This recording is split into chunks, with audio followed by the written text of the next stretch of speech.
Hey, what's going on, y'all? Today I'm going to explain why simple carbohydrates or sugars are bad and can lead to fat gain, and why complex carbohydrates or starchy carbs are much more beneficial.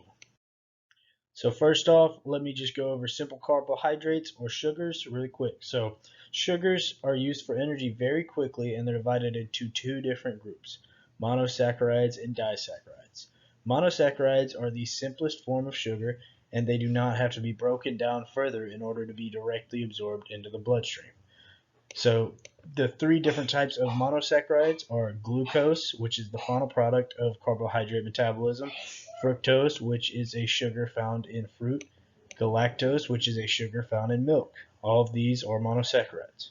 So glucose is the most important because it is used by cells and tissues of the body for energy. Disaccharides occur when two monosaccharides are bonded together. Sucrose or glucose and fructose bonded together is commonly found in table sugar. Maltose or glucose and a glucose bonded together is found in the grains of several breakfast cereals, and lactose or glucose and galactose bonded together is found primarily in milk and dairy foods. These are all disaccharides. So disaccharides are not absorbed as quickly into the bloodstream as monosaccharides, but they just have to be broken down into monosaccharides first. So because simple sugars take such little time to digest, they are released into the bloodstream very rapidly and in enormous amounts, which spikes your blood sugar levels very dramatically. Glucose is sent to the muscles and liver, but the extra glucose that is not sent to these two places is highly likely to be stored as body fat. Basically, too many simple sugars in your diet can make you fat. I try to eat as little of simple sugars as possible, and even stay away from fruits because they contain the sugar fructose. This is not to say that fruits are bad, because they contain several great vitamins and minerals, but you can get those same vitamins and minerals from vegetables without the fructose. What you want is a slowed release of glucose into the bloodstream, leading to a steadier insulin release, which makes you less susceptible to having this glucose stored as fat. And that's where complex carbs come in. Complex carbohydrates, or starchy carbs, are long chains of glucose molecules. They're used by the body for energy more efficiently and stored as fat less often, because they take a longer time to digest and break down into glucose, because they are such longer chains of glucose molecules and not just one individual glucose or two glucoses bonded together like a monosaccharide or a disaccharide. Because they are long chains of glucose molecules, they take a longer amount of time to break down.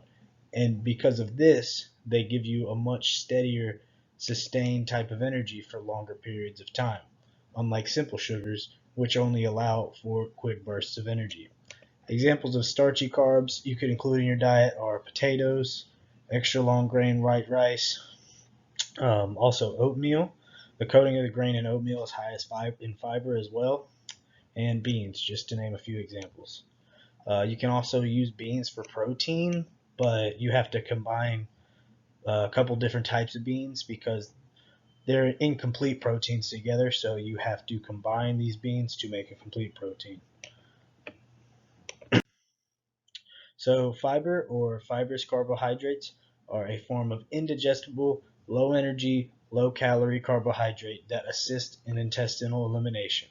So unlike the other two kinds of carbs, fiber is never absorbed into the bloodstream because they are undigested. So therefore, fiber cannot be used for energy, and it is eliminated from the body through excretion.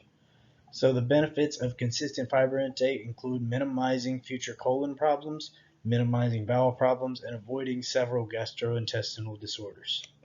Examples of fiber include broccoli, carrots, spinach, and asparagus, basically any vegetable you can think of. Some starchy carbs are even high in fiber, including oatmeal, as I mentioned earlier, beans, and even brown rice. All right, well, that's all I have for y'all today. If y'all liked the video, remember to leave a comment below and subscribe, and follow me on Instagram, Ray_training_and_nutrition, and on Twitter at Ray Nutrition. All right, y'all have a great day.